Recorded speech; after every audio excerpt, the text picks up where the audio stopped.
This is part 2 of a 3-part series where I'll be ranking the roller coasters I've ridden. In this video, we'll be taking a look at my top 25 wood coasters list, but be on the lookout for a top 50 overall coasters list where I combine both wood and steel. As of now, I've ridden 222 different roller coasters, and only 36 of those are built from wood. This means that the coasters at the bottom of this list are nowhere near the quality of, say, my lower end top 25 steel coasters. That being said, I hope you guys find this list to be interesting since a lot of the coasters I'm talking about today are ones that I don't usually get to shine some light on. A few disclaimers before we begin though, this list is changing all the time. From each experience I have on a wood coaster, old or new, a perspective is added and my list becomes different. It's also not the easiest thing in the world to rank some coasters that you haven't ridden in years alongside some coasters that you rode as recently as this month. Still, I tried my best for you guys, so all I ask is you respect my opinions and not to expect a picture-perfect list. Last thing I wanted to mention is that we're getting very close to 1.5k subscribers, and if you could help us get there, that would mean a lot to me. Just a month and a half ago, I was saying this exact thing for our 1,000 subscriber milestone, and it's actually crazy how much we've grown since then, so thank you guys all for that.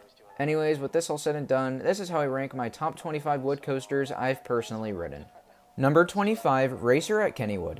While my least favorite Kennywood Woody may not be the most thrilling coaster in the world, it's certainly very fun and unique. This is true since Racer is a Mobius dueling coaster, a rare type of coaster in which you are racing the train beside you and where both sides are actually connected in one long circuit. Like I said, it may not be super thrilling, but if you could stick a friend on the other train, it makes the ride experience all the more enjoyable. Number 24, Flying Turns at Knoebels. This may seem kinda low for such a unique coaster, but I don't know what to tell you, it's just very hard to rank. I say this because of how different the ride is to other wooden roller coasters. It's actually the world's only wooden bobsled, meaning you're essentially riding in a tubular pipe-like track. It's a very smooth, fun, and unique ride that's definitely worth the ride when you're at Knoebels. Number 23, Wildcat at Hershey Park. GCI's original creation came in the form of Wildcat, a ride that many hate on for its roughness. In my opinion, however, it's not too bad, and it isn't enough to take away from the ride experience. The layout is pretty lackluster compared to other GCIs, but away from comparisons, it's still a fun coaster that provides an underrated ride experience. Number 22, Comet at Hershey Park. While my 2020 ride on Comet wasn't nearly as exciting as my 2018 rides, it still runs remarkably well and provides some solid airtime in the back row. Also, the layout is classic and one that you can't help but love. I feel like Comet is a little overlooked since it's at Hershey Park, but it's an enjoyable family wood coaster nonetheless. Number 21, Blue Streak at Cedar Point. Blue Streak is almost like a more fast-paced version of Comet. Don't get me wrong, they're very different in many ways, but when I ride one or the other, I can't help but compare them in my head. This coaster is also one that I find to be overlooked being that it's at Cedar Point of all places, but it rides fairly smooth, not too smooth but pretty smooth, and also packs in a lot of solid airtime moments. Number 20, Roller Coaster at Lagoon. Next year, Roller Coaster turns 100 years old. This is absolutely crazy to think about, but perhaps what's even crazier is how smooth it runs for its age. Other than a couple minor potholes, the rest of the ride is a whole lot of fun and provides some sudden bursts of airtime. Number 19, Thunderbolt at Kennywood. This right here is the definition of a terrain coaster. It literally drops down a ravine numerous times, and some of those moments occur before the first lift hill. It's actually very impressive to me. The one spaghetti bowl section that is built over the main pathway has some of the best laterals in the world too. Number 18, Jackrabbit at Kennywood. Thunderbolt and Jackrabbit are always fighting to the death in my rankings for favorite Kennywood wooden coaster, but where Jackrabbit lacks in lateral force, it more than makes up for in airtime. Specifically, I'm talking about the world-famous double down that has been thrilling riders for a whole century now. Also, in typical Kennywood fashion, this coaster has some excellent terrain usage and even a couple tunnels that really add to the overall experience. Number 17, Grizzly at King's Dominion. This coaster is a mirror image of Wild Beast at Canada's Wonderland, which, spoiler alert, is coming up next. The reason I have to say this now is because I can't explain why Grizzly ranks so high without mentioning how underrated Wild Beast is. I actually didn't really enjoy my ride on Grizzly all that much, but this took place in early 2018 when my tolerance for roughness was much lower. A year later, I got to ride Grizzly's Canadian counterpart and was shocked by how much I enjoyed it. I'll go more in depth as to why I liked Wild Beast so much in a bit, but for now my only explanation to why Grizzly's at my number 17 spot is because I can really see myself enjoying it a lot more than I did in the future. Number 16, Wild Beast at Canada's Wonderland. So again, this ride is just one spot above Grizzly, and I decided to place them in that order because my ride experience on Wild Beast is what carried Grizzly up here.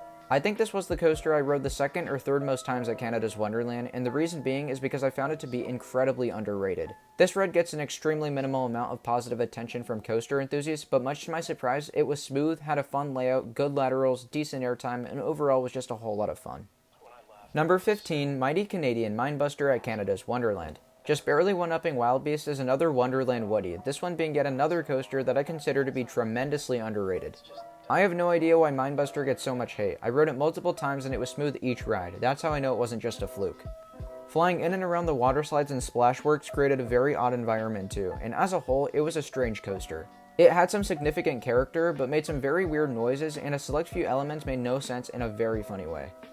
Number 14, Dania Beach Hurricane at Dania Beach Boomers. This was the first wooden roller coaster I ever got to ride, and it's sad that it's now defunct because I would have loved to come back and ride it. By far, this is one of my rarest credits to date since I hear almost no other enthusiasts talking about it or who have ridden it. What I can tell you from the few that have ridden it is that it was a pretty solid ride and was substantial for the area. I don't remember it very much myself, but no question I'm very happy that I was able to snag this credit as a little kid. Number 13, White Lightning at Funspot Orlando. This mini GCI is one that I found quite a lot of enjoyment out of while still considering it to be slightly overrated. I say this because I can recognize the fun elements it has, but back in 2018, everyone seemed to talk about White Lightning in a positive light, and it doesn't appear to be the same nowadays. It's still worth the pit stop, but it's a weak GCI without a doubt. Number 12, Wooden Warrior at Quasi. From a miniature GCI to a tiny gravity group, here's Wooden Warrior. You may be surprised to see me rank this 32-foot tall, or 45 depending on who you ask, wooden roller coaster above White Lightning.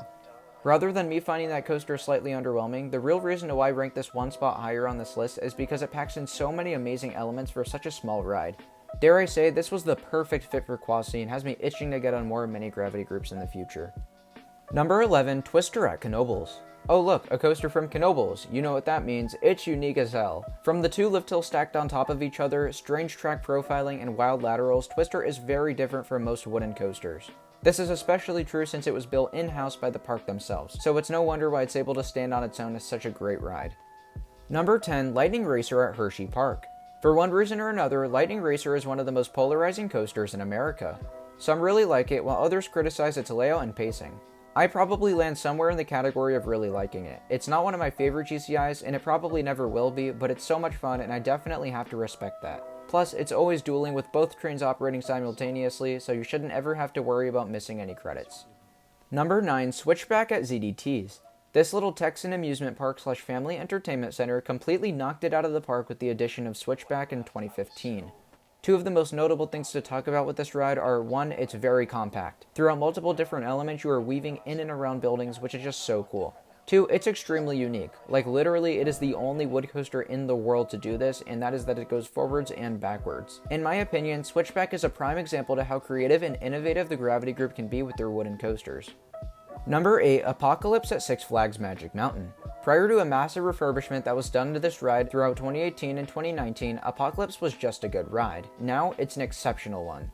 I know not too many enthusiasts have gotten the chance to ride it since the refurb was completed, but I got many rides on it during Fright Fest last year and loved every single one of them. It's intense, it's smooth, it has great theming, it features a solid layout with all the elements GCI coasters are known for, and overall, it's an awesome ride. Number 7, Texas Stingray at SeaWorld San Antonio. Just one spot above Apocalypse is another GCI Woody, this one being SeaWorld's very own Texas Stingray. While it wasn't quite as smooth as I was expecting, that didn't take away from any of Stingray's awesome layout. Most notably, I'm talking about the whole second half that stays very low to the ground and is easily the highlight of the ride. At first, I was skeptical of how a wood coaster would look in a SeaWorld branded park, but after seeing it for myself, I'm starting to realize that it was a great move and overall excellent addition to SeaWorld San Antonio. Number 6, Ravine Flyer 2 at Waldemir.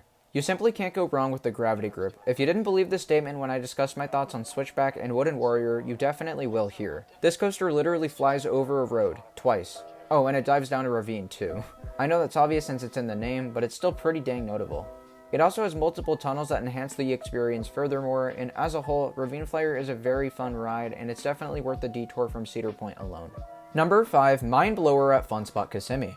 As of recent, I decided to put Mind Blower above Ravine Flyer 2 in my rankings. Why is this? Well, simply put, my memories of this ride are even more positive than my memories of Ravine Flyer, and that's not at all a knock on that coaster, but just thinking of this ride reminds me of how genuinely insane it is. Its elements are so tight and compact and so good. Seriously, many of the airtime moments and big turns are taken at such a great pace. Also, there is an inversion on this ride. It's the only wood coaster I've been on that goes upside down, which is just another awesome element on this coaster. Even if I have Mind Blower at number 5 on this list, if this were a list of the most intense wood coasters I've been on, I'd probably place it in the top 3. Number 4, Phoenix at Knoebels. Airtime, airtime, and more airtime. That's the best sentence-long summary I can think of, and in my opinion, that alone does a great job at explaining what this coaster is all about. Through every single hill, no matter the variant, you go flying out of your seat. This almost crosses the line as to what I'd consider strong ejector airtime to a near-death experience. It may not look too impressive from off-ride, but don't let this fool you. This coaster is filled to the brim with some of the craziest moments of airtime I've ever experienced. Number 3, Ghost Rider at Knott's Berry Farm. This coaster is amazing. Seriously, it's a flawless wood coaster for its type. It opened as a CCI and was redone by GCI, so Ghost Rider is pretty much the outcome of what both of these manufacturers do best in one ride. The first half is all large-scale elements, and the second half is where you start to weave in and around the structure through tight, compact turns and airtime hills. Also, unbanked sections of track that result in the strongest laterals I've ever felt in my life. And one last thing, night rides. Ghost Rider is a must-do at night. I won't spoil what it's like, but just know that it's one of the best night rides you can get on any coaster in the world. Number 2, Boulder Dash at Lake Compounds. This ride really surprised me because by no means would I have ever expected it to surpass Ghost Rider in my rankings. It's definitely very close, and I wouldn't even be surprised if these two coasters flip-flop in the future, but for now, Boulder Dash is my second favorite wood coaster for many different reasons. First and foremost, the setting is almost indescribable. The ride is marketed by the park as Boulder Dash the mountain coaster, and one ride on it is enough to see why. You literally climb up and down hilly terrain on the side of a mountain. Like seriously, this is the definition of a terrain coaster. Boulder Dash also happens to have some very strong airtime, much more of it than I ever expected it to, and it has strong laterals, a wood coaster bite, a lot of character, and just it's a flawless ride. This was also my first taste into what CCI was capable of creating, and wow, what a first impression. Number 1, El Toro at Six Flags Great Adventure. This shouldn't be too much of a surprise to many of you because even though Boulder Dash is an excellent ride, El Toro is a whole league above it and lands itself into the list of elite wooden coasters, or scratch that, elite roller coasters. The airtime is some of the strongest and most sustained on any coaster in the world, which is why people love this ride so much. It's literally ridiculous. The first couple moments of ejector airtime, and especially the rolling thunder hill, provide what is almost too strong of airtime, which is just amazing. Many of the individual elements are so godlike, which to me is why El Toro deserves all the praise it's gotten over the years. It's easily one of the most extreme coasters on the entire planet, and for that, how could you not want to give it a ride? Thank you all so much for watching. I hope you've enjoyed this video in which I've covered my personal top 25 wood coasters I've ridden. As always, feel free to subscribe to the channel if you haven't done so already. There's lots of awesome content coming that you guys definitely won't want to miss. Again, thanks for watching, and I'll see you all in my next video. Bye guys.